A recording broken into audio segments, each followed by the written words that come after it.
నమస్తే. ఇన్నాళ్ళు నన్ను సపోర్ట్ చేస్తూ, ఎంకరేజ్ చేస్తూ మీ ప్రేమని నాకు అందిస్తున్న ప్రతి ఒక్కరికి కృతజ్ఞతలు. అలాగే ఈ వీడియో కూడా ఖచ్చితంగా మీకు ఉపయోగపడుతుంది. లైక్, షేర్ అండ్ సబ్స్క్రైబ్ చేసి మీ సపోర్ట్‌ని నాకు అందించండి. అలాగే ఈ వీడియో పట్ల మీకున్న అభిప్రాయాన్ని కామెంట్ సెక్షన్‌లో కామెంట్ చేసి తెలియజేయండి. ఇప్పుడు వీడియోని చూద్దాం. నమస్తే. Welcome to our channel. నేను పద్మిని. ప్రస్తుతం మనతో పాటు హిందూ జనశక్తి ప్రెసిడెంట్ లలిత్ కుమార్ గారు ఉన్నారు. మాట్లాడదాం. లలిత్ గారు నమస్తే అండి. నమస్కారం అండి. మరొకసారి మీ సమయాన్ని ఇచ్చినందుకు కృతజ్ఞతలండి. ఈ మధ్య మరి ఇప్పుడు బాగా ట్రెండింగ్, బాగా ఎంటర్‌టైనింగ్ విషయం ఏదైనా ఉందంటే అవి పాలిటిక్స్ డెఫినిట్‌గా. ఎలక్షన్ ఎలక్షన్స్ ఆ మూడ్ మామూలుగా లేదు. ఆ హీట్ మామూలుగా లేదు. అవును. ఎట్లా ఎంజాయ్ చేస్తున్నారా? Yeah! Not well but not well not ఎందుకని? వెల్. హ్మ్. పెద్ద అంటే పాలిటిక్స్ పెద్ద ఇంట్రెస్ట్ ఉండదు. లేదా? మరి అడగచ్చా నేను ఈ ప్రశ్నలు? యాహ్! డెఫినెట్‌గా అడగొచ్చు. ఇప్పుడు హ్మ్. నాకు ఇంట్రెస్ట్ ఉందా లేదా అనేది పక్కన పెడితే everyone is connected with politics అండి ఆ! భారతదేశంలో. ఆ! ఎందుకంటే ఆ! మనల్ని రూల్ చేస్తుంది వాళ్ళే, యాహ్! మనల్ని ఏడిపిస్తుంది వాళ్ళే. అవును. కాబట్టి ఎవరు దాని నుంచి తప్పించుకునే అవకాశం లేదు. రైట్. కాబట్టి సమాధానం చెప్పడానికి ఎటువంటి అభ్యంతరం లేదు. సో, ప్రిడిక్షన్ చెప్పండి. హ్మ్. సమాధానంతో పాటు. ఓకే. ఎట్లా సెంట్రల్‌లో ఎవరొస్తారు అనేది మీ అంచనా? ఎవరు రావాలి అనేది మీ కోరిక? రావాలి అనైతే 100% మోడీ గారి గురించే ఉంటుందండి. యాహ్! ఇంక నో ఆప్షన్. అసల రైట్. సమీప భవిష్యత్తులో ఏం లేదు. రైట్. వచ్చేది ఎవరు అంటే మాత్రం 100% కాదు. 500%, 1000% చెప్తున్నా. ఔర్ ఎక్ బార్ మోదీకి సర్కార్. సూపర్. అయితే కోరిక, కోరిక, సంకల్పం 2 ఒకటే. సంకల్పం ఒకటే. రైట్. ఎందువలన హిందూ సమాజాన్ని మీరు డెఫినిట్‌గా పైకి తీసుకురావాలన్న ఉద్దేశంతో మోదీ రావాలి అని అంటున్నారా? ఇంకేమైనా కన్సిడరేషన్స్ ఉన్నాయా? ఒకటండి హిందూ సమాజం కోసం మోదీ గారు ప్రత్యేకంగా ఏదైనా చేశారు అని చెప్తే అప్పుడు నేను హ్మ్. అనొచ్చన్నమాట. హ్మ్. మోడీ గారు ఈ దేశం కోసం చేశారు ఏది చేసినా కూడా. రైట్. హిందూ సమాజం కోసం కోసం ప్రత్యేకంగా చేయాలి. ఏమీ చేయలేదు. హ్మ్. ఈరోజు రామ మందిర్ నిర్మాణం జరిగింది కాబట్టి అది మోడీ అనుకుంటారు. రామ మందిర్ నిర్మాణం చేసింది ఎవరు? హిందువుల డబ్బులతోటి, హిందువుల పోరాటంతోటి ఇది సాధ్యపడింది. నేతృత్వంతో సాధ్యపడింది. ఆ! అంతే. అంతవరకే మో చూడాలి. మోదీ గారు నాయకుడిగా ఉన్నప్పుడు సాధ్యపడింది. కరెక్ట్. కానీ మోడీ గారు ప్రభుత్వ డబ్బుల్లో నుంచి రూ. 1 మాకు ఆలయ నిర్మాణానికి ఇవ్వలేదు. అవును. మోదీ గారు ఇవ్వాలని కూడా మేము కోరుకోలే. హ్మ్. ఎందుకంటే నరేంద్ర మోదీ గారు లాంటి వ్యక్తి ప్రధానమంత్రి స్థాయిలో ఉండి ఆ ప్రారంభోత్సవానికి వచ్చారు. అదే మాకు అన్నిటికంటే గొప్ప అదృష్టం. హ్మ్. అంతే. హ్మ్. ఆ తర్వాత ముస్లింల రక్షణ కోసం ఆయన చాలా చేశారు. అంటే ట్రిపుల్ తలాక్ తీసేయటం కావచ్చు, లేకపోతే ఈ కొన్ని చట్టాలు కావచ్చు చేయటం చేశారు. అవును. అలాగే మైనారిటీల రక్షణ కోసం అని చెప్పేసి ఇంకెన్నో చట్టాలు చేశారు. హ్మ్. కానీ మతపరంగా హిందువుల కోసం ఫలానా అని చెప్పేసి ఏం చేయలేదే. హ్మ్. ఆర్టికల్ 370 రద్దు చేశారు. అది దేశం మొత్తానికి క్షేమకరం.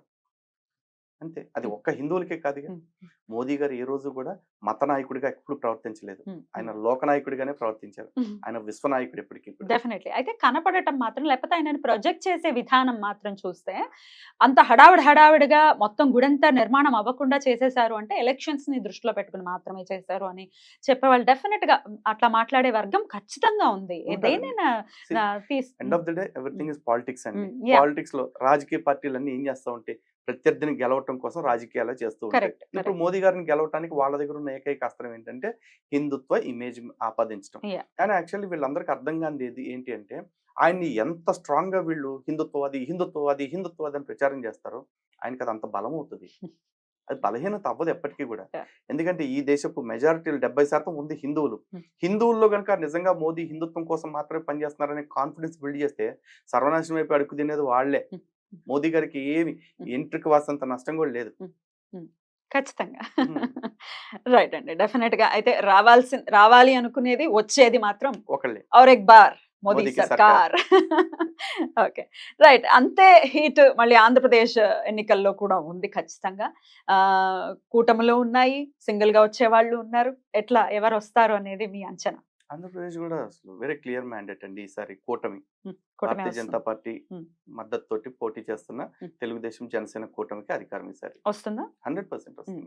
కానీ కొంతమంది అనేదేంటంటే చాలా స్ట్రాంగ్‌గా చెప్పేది మరది ఎట్లా చూడొచ్చో తెలీదు. మేకపోతు గాంభీర్యం అనుకోవచ్చో తెలీదు. ఖచ్చితంగా వచ్చేది ఇంకో పార్టీనే వస్తుంది. వైసీపీనే వస్తుంది. కాకపోతే కొన్ని సీట్లు తగ్గుతాయేమో గానీ వచ్చేది మాత్రం వైసీపీనే అని కొంతమంది అంటున్నారు. కేఏ పాల్ గారైతే ఆల్రెడీ ప్రమాణ స్వీకారానికి డేట్ కూడా పెట్టేసుకున్నారండి. ఆయనదేముంది? అనుకోవటానికి ఇప్పుడు ఎవరో కూడా నేను ఓడిపోతానని రాజకీయాల్లోకి రాడు గదా! రైట్. కేఏ పాల్ కూడా నెక్స్ట్ ముఖ్యమంత్రినో ఆయన ఒకసారి ప్రధానమంత్రి స్థాయిలో కూడా మాట్లాడారు. ఆయన కాన్ఫిడెన్స్ లెవెల్స్ ఎట్లా ఉన్నాయంటే, "పవన్ కళ్యాణ్ నువ్వు నా పార్టీలోకి రా, నిన్ను ముఖ్యమంత్రిని చేస్తా. నేను కావాలంటే ప్రధానమంత్రి అయిపోతా" అని చెప్పేసి అన్నాడాయన. అట్లాంటిది అసలైన ఎంటర్‌టైన్‌మెంట్. అట్లాంటిది వీళ్ళు అనుకోవటంలో పెద్ద తప్పేముందండి. రైట్. ఎవరికాళ్ళు అట్లాగే అనుకుంటారు.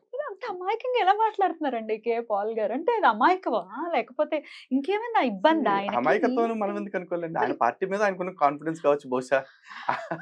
ఇప్పుడు వైసీపీ వాళ్ళు అంటున్నారు కదా! మేమే గెలుస్తామని చెప్పేసి. అట్లా కే పాల్‌తో కంపారిజనా? కంపారిజన్ ఏం కాదండి. చెప్తున్నా అంటే ఆ! రాజకీయాల్లో ఎవరి confidence ఆళ్ళకుంటుంది. Right. KA Paul confidence కేఏపాల్‌దయితే, YCP confidence వైసీపీది, TDP, Janasena confidence వాళ్ళది. రైట్. అయితే ఇంత so, kootu end of the day నేనొకటి చెప్తానండి. Modi person beyond image ఒకాయనున్నారు. హ్మ్. ఆయన ఎటు నిలబడితే విజయం అటే ఉంటుంది. హ్మ్. ఎందుకంటే ఆయన అవతార పురుషుడు. హ్మ్. డౌటే లేదు. హ్మ్. మోడీ ఎటుంటే గెలుపట్టే. హ్మ్. హుహు. Simple logic. ఓకే. అయితే ఈ కూటమి ఏర్పడిన తర్వాత వినిపించేటటువంటి మాట 'సింహం సింగిల్‌గా వస్తుంది' అనే సినిమా డైలాగ్ వినిపిస్తూ ఉంటుంది అటుపక్క నుంచి. ఓకే. సమ్‌టైమ్స్ దొంగలు కూడా సింగిల్‌గా వస్తుంటారండి. నైట్ టైమ్ హ్మ్. దోచుకోవటానికి. వాళ్ళేం గ్యాంగ్ బ్యాంగ్ రాదు గదా! రైట్. కానీ దొంగను పట్టుకోవటానికి పోలీసులు మరి పెద్ద పెట్రోలింగ్ వ్యాన్ ఏసుకొని ఒక 5, 10 మంది వస్తా ఉంటారు. తప్పదు. అమ్మ బాబోయ్!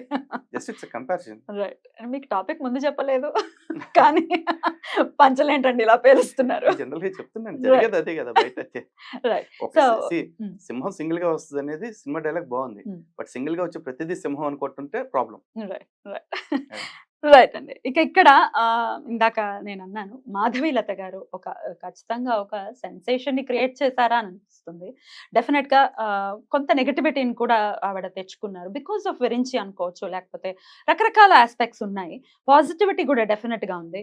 డెఫినిట్‌గా పాలిటిక్స్‌లోకి ఎంటర్ అవ్వటం ఆవిడ కూడా క్లియర్‌గా చెప్పారు. ఇంటర్వ్యూస్ ఇచ్చిన చాలా మంది అడిగినటువంటి ప్రశ్నల్లో మీరు పాలిటిక్స్ కోసమే కదా! ఇలా అని అంటే డెఫినిట్‌గా నేను సీట్‌ని ఎక్స్‌పెక్ట్ చేస్తున్నా అని చెప్పారు. అయినప్పటికీ పాలిటిక్స్‌లోకి వెళ్ళడానికో, సీట్ కోసమో ఈ హిందుత్వాన్ని వాడుకొని వస్తున్నారు అని చెప్పి మాట్లాడటం ఇవన్నీ ఎట్లా చూస్తారు? సీ మాధవీలత గారు సెన్సేషన్ ఇప్పటికి క్రియేట్ చేశారంటే yes it is a sensation. More than a sensation she created a buzz.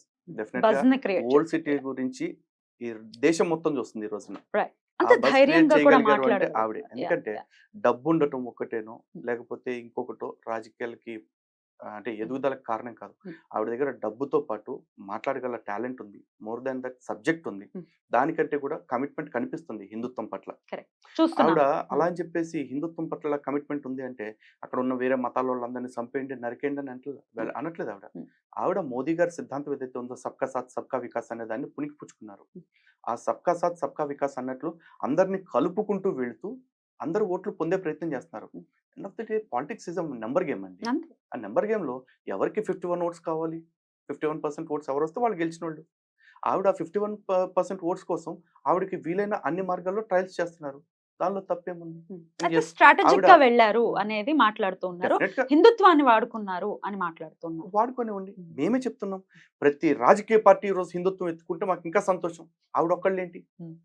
End of the day రాజకీయ పార్టీలన్నీ కూడా హిందుత్వాన్ని ఎత్తుకునైనా సరే కనీసం హిందువుల పక్షానికి రావాలని మేము కోరుకుంటున్నాం. మా కోరిక ఎంత బలంగా ఉందంటే, అధికారంలో ఒక హిందుత్వ పార్టీ ఎట్లా ఉందో, ప్రతిపక్షంలో కూడా రేపు హిందుత్వ భావజాలం కలిగిన పార్టీలే ఉండాలి. ఎందుకంటే 70 ఏళ్ల నుంచి హిందువులకు జరిగిన దోపిడీ గావచ్చు, అన్యాయం గావచ్చు, లేదా 2000 సంవత్సరాల నుంచి భారతదేశంలో హిందువులపై జరుగుతున్న అన్యాయాల విషయంలో గావచ్చు, మాకు నష్టపరిహారం జరగాలి అంటే మాత్రం ఖచ్చితంగా అన్ని పక్షాలు హిందుత్వాన్ని ఎత్తుకోవాలి. హ్మ్. హిందువులకి బంగారపు ముద్దల్ని వండి పెడుతున్నా గూడా, ఇది కాదు ఇంకా హిందువులకి ఏదో చెయ్యాలి అని అడిగేంత పార్టీలు కావాలి మేము కోరుకుంటున్నాం. ఎందుకంటే హిందువులకి అంత స్థాయిలో అన్యాయం జరిగింది. ఈ రోజు కూడా జరుగుతూ ఉంది. అటువంటి అన్యాయాన్ని ప్రశ్నిస్తానికి ఆవిడ వచ్చి హిందుత్వాన్ని వాడుకుంటున్నారంటే మాకేం అభ్యంతరం లేదుగా.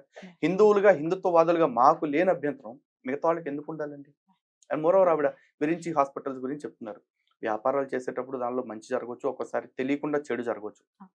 లేదా కొన్నిసార్లు ఉద్దేశపూర్వకంగా కొన్ని జరిగితే జరిగుండొచ్చు. చిన్నప్పుడు ఎప్పుడో ఫారెక్స్ తిన్నారు కదా! అని పెద్దయిన తర్వాత కూడా అదే తింటూ కూర్చోరుగా. హ్మ్. గతంలో ఎవడో మందు తాగాడని జీవితకాలం వాడి తర్వాత మందు మానేసినా కూడా దాన్నే పెట్టి దెప్పలేంగా. దెప్పలే. అలాగే దెప్పకూడదు గూడా. దెప్పకూడదు కూడా. హ్మ్. అలాగే ఆవిడ వ్యాపారం విషయంలో ఏం జరిగిందో నిజంగా చెడు జరిగింది అని వినటమే. హ్మ్. నేను చూడలేదు చూడలేదు. గదా! హ్మ్. నేనైతే చూడలేదు హ్మ్. పర్టిక్యులర్‌గా. హ్మ్. చూడనప్పుడు నేనెందుకు మాట్లాడతా? డెఫినైట్‌లీ. నాకు ఇప్పుడు మాధవీలత గారు ఏంటి? మాధవీలత గారు గెలిస్తే ఏం చేస్తాం అంటున్నారు. గెలిచిన తర్వాత అవి చేసే ఆలోచన, లేకపోతే గెలిచిన తర్వాత చేసే చిత్తశుద్ధి ఆవిడలో ఉందా? లేదా? హ్మ్. వీటిల్ని నేను దూరం నుంచి చూస్తున్నప్పుడైతే నాకు ఖచ్చితంగా కాన్ఫిడెంట్‌గా ఉన్నాను నేను. హ్మ్. ఆవిడ గెలవాలని మనస్ఫూర్తిగా కోరుకుంటున్నా. నేను గెలవాలని అంటే ఆవిడ గెలవాలని నేను కోరుకోవటానికి కారణం ఏంటంటే, మాధవీలత గారి మీద అభిమానం కాదక్కడ. హ్మ్. ఓల్డ్ సిటీ ప్రజలు ఎవరైతే ఉన్నారో, వాళ్ళు గూడా జీవితాలు మారాలి. డెఫినెట్‌లీ. వాళ్ళందరూ గూడా ఆ ఇరుకు వీధుల్లో నుంచి, ఆ బురక చీకట్లలో నుంచి బయటికి రావాలి. వాళ్ళు కూడా ఆనందంగా బతకాలని మేము కోరుకుంటున్నాం కాబట్టి వాళ్ళు గత 40 ఏళ్ళుగా 50 ఏళ్ళుగా ఎంపీలుగా ఉంటూ ఏ పని చేయకుండా కేవలం మతం లేదా మత ఉద్రిక్తతల్ని రెచ్చగొడుతూ బ్రతికేసిన వాళ్ళు ఎవరైతే ఉన్నారో వాళ్ళ కబంధ హస్తాల్లోంచి వీళ్ళు బయటికి రావాలని కోరుకుంటున్నాం. వాళ్ళు దానికి మనకి ఆప్షన్ ఎవరు చూస్ అంటే చేసుకుంటారు. ఇప్పటికి నేను చూసిన వాళ్ళు um. The best leader is Madhavi Latha గారు. మరి వాళ్ళు చూస్ చేసుకుంటారా మాధవీలత గారిని? నాకైతే ఖచ్చితంగా నమ్మకం ఉందండి చూస్ మాధవీలత గారిని చూస్ చేసుకుంటారా? చేసుకుంటారని. బికాస్ ఎందుకంటే 40 ఏళ్ల అణచివేత తర్వాత కూడా 40 ఏళ్ల దాన్ని ఏమంటారు మోసం తర్వాత కూడా ఇంకా ఆలోచించకుండా ఉంటారని అయితే నేను అనుకోవట్లే. ఖచ్చితంగా ఆలోచిస్తారనుకుంటున్నా. మాధవీలత గారిని గెలిపిస్తారని అనుకుంటున్నా. Right. దానికి తోడు రీసెంట్ గా జిహెచ్ఎంసీ ఎలక్షన్ కమిషన్ తీసుకున్న నిర్ణయం ఒకటి, జిహెచ్ఎంసీ పరిధిలో ఉన్న దాదాపు 5,40,000 దొంగ ఓట్లని, చనిపోయిన ఓట్లు కావచ్చు, దొంగ ఓట్లు కావచ్చు, వీటన్నింటిని కూడా తొలగించడం జరిగింది. కాబట్టి ఓల్డ్ సిటీ ఎన్నిక, హైదరాబాద్ ఎంపీ ఎన్నిక ఈసారి పారదర్శకంగా జరుగుతుందని మేము అనుకుంటున్నాం. At the same time Asaduddin Owaisi, Akbaruddin Owaisi వాళ్ళు గతంలో చేసిన ఎలక్షన్ రుబాబులు ఏవైతే ఉన్నాయో ఈసారి అవి కూడా అడ్డుకట్ట పడుతుందని అనుకుంటున్నాం. ఎట్లాంటి రుబాబులు చేశారండి? ఎలక్షన్ పోలింగ్ బూత్లకు వెళ్ళిపోయి బూత్లు మేనేజ్ చేయడం, బూత్ క్యాప్చరింగ్ చేయడం, అట్లాంటి వార్తలు చాలా విన్నాం మేము యూట్యూబ్. ఈసారి అట్లాంటివన్నీ కూడా కట్టడి చేస్తారని చెప్పేసి అనుకుంటున్నాం. కాంగ్రెస్ పార్టీ చేస్తుందని అనుకోవచ్చా? మేబీ కాంగ్రెస్ పార్టీ కావచ్చు, ఎంఐఎం సపోర్ట్ చేసే ఇతర పార్టీలు కావచ్చు, లేదా ఎంఐఎం స్వయంగా కావచ్చు, ఎవరు చేస్తారనేది అంటే government at this point of time I may not but government చేస్తుందా అంత పారదర్శకంగా? see ఎలక్షన్ అనేది ఎలక్షన్ కమిషన్ ఆధ్వర్యంలో ఎలక్షన్ నడుస్తుంది. Commission it's an autonomous body. కాబట్టి ఎలక్షన్ కమిషన్ మీద మాకు నమ్మకం ఉంది. Right. మాకు ఎలక్షన్ కమిషన్ మీద కాదు, ఈ దేశపు హిందువులుగా మేము చెప్తున్నాం, ఈ దేశంలో ఉన్న ప్రతి వ్యవస్థ పట్ల మాకు సంపూర్ణ గౌరవం ఉంది. ఈ దేశంలో వ్యవస్థల్ని, రాజ్యాంగాన్ని గౌరవించే ఏకైక వర్గం, మళ్ళీ చెప్తున్నానండి, ఏకైక వర్గం హిందువులు మాత్రమే. రైట్. అయితే ఆవిడకి ప్రాణహాని ఉంది అనే వార్తలు కూడా తెగ వైరల్ అయ్యాయి, చూసే ఉన్నాము. ఆవిడకి వై కేటగిరీ సెక్యూరిటీని కూడా ఇవ్వటం జరిగింది. ప్రాణహాని ఉంటుందని అనుకోవచ్చా? ఉంటుందా అంటే హైపోథెటికల్ అండి, నేను చెప్పలేను. బట్ ఉండదు అని అయితే అనుకోవటానికి లేదు. ఎందుకంటే అవతల వ్యక్తులను మీరు చూసినట్లయితే గతంలో ఎన్నికలు అయిపోయిన నెక్స్ట్ మినిట్, ఎన్నికల రిజల్ట్స్ వచ్చిన రోజున డైరెక్ట్గా ఎంఐఎం పార్టీకి సంబంధించిన ఎమ్మెల్యే అండ్ కార్పొరేటర్స్ కొంతమంది అప్పటి హోంమంత్రి మహమూద్ అలీ గారి ఇంటికి వెళ్ళి మహమూద్ అలీ కొడుకుని కొట్టారు. అప్పుడు deputy CM come home minister. ఒక హోమ్ మినిస్టర్ కమ్ డిప్యూటీ సీఎంని ఇంటికి వెళ్ళి కొట్టిన వాళ్ళకి ఒక ఎంపీ ఆస్పిరెంట్, ఎంపీ కంటెస్టెంట్ ఆవిడ మీద దాడి చేయరంటానికి, లేకపోతే ఆవిడకి ఏదో హాని చేయరంటానికి ఏం గ్యారంటీ ఉంది? కాబట్టి జరగదు అనుకోవటానికి ఖచ్చితంగా లేదు. కానీ అంత ధైర్యంగా ఒక స్త్రీ, డెఫినెట్ గా మనకి చరిత్ర చూసుకుంటే మనం చాలా మందిని చూసాం అంత ధైర్యంగా ఉన్నటువంటి స్త్రీలు. ఇప్పుడు మళ్ళీ ఇంకో మాధవీలత గారిని చూస్తున్నాము. అంత ధైర్యంగా మాట్లాడుతున్న తీరుని ఎలా చూడొచ్చు? ఫస్ట్లీ ఇక్కడ ఒకటండి, అంత ధైర్యంగా మాట్లాడుతున్న స్త్రీ అంటే స్త్రీ ఎప్పుడు అనేది మాత్రం ధైర్యం భయపడుతుందని ఉండదండి. కాదు. స్త్రీకి అందరికంటే ఎక్కువ ధైర్యం ఉంటుంది. డెఫినెట్లీ ఒక బిడ్డని ఎందుకంటే కనాలంటే బోల్డంత ధైర్యం కావాలి. గతంలో కూడా మాట్లాడుకున్నాం మనం. అవును. ఒక బిడ్డని కనాలంటే అవును. ప్రాణం మళ్ళీ జన్మను పొందటం లేక పొందాలి. అవును. అలాంటి దానికి సిద్ధపడుతున్నాడు అవును. స్త్రీలు. అంతేకాదు సీతమ్మ తల్లిని చూసుకుంటే రాముడైనా సరే సీతమ్మ లేనంత కాలం తమ్ముడు పక్కనుండగా, వానరులందరూ పక్కనుండగా జీవించాడు. కానీ ఎవ్వరూ లేకపోయినా సరే రాముడు వస్తాడనే ఒంటరిగా. నమ్మకంతో ఒంటరిగా తల్లి రాక్షసుల మధ్య బ్రతికింది. ఆడవాళ్ళ ధైర్యానికి అసలు మనం సర్టిఫికెట్ ఇచ్చేది డెఫినెట్లీ ఏంటండి? డెఫినెట్లీ. ఎందుకంటే మహిషాసుర మధ్యని అమ్మవారు ఎవరు కదా. Correct. ఈ రోజున మరొక ఆదిశక్తి అవతారం కింద చూస్తాను ఏ స్త్రీమూర్తినైనా సరే. అలాంటి పరిస్థితుల్లో ఇప్పుడు ఓల్డ్ సిటీలో ఒక అసురుడి మీద పోటీ చేస్తున్నారు ఆవిడ అంటే ఖచ్చితంగా ఆవిడ కూడా ఆదిశక్తి స్వరూపం అనుకుంటున్నాను. డెఫినెట్లీ విన్ అవ్వాలని మనస్ఫూర్తిగా కోరుకుంటున్నాం. రైట్, మరొకసారి మీ సమయాన్ని ఇచ్చినందుకు చాలా చాలా కృతజ్ఞతలండి. ఇలాగే మీరు వెళ్తున్నటువంటి ఈ జర్నీలో ఎన్నో ఆటుపోటులు ఉన్నప్పటికీ రామరక్ష ఎల్లప్పటికీ మీ మీద ఉండాలని మనస్ఫూర్తిగా కోరుకుంటూ thank you so much sir. నమస్తే. నమస్తే.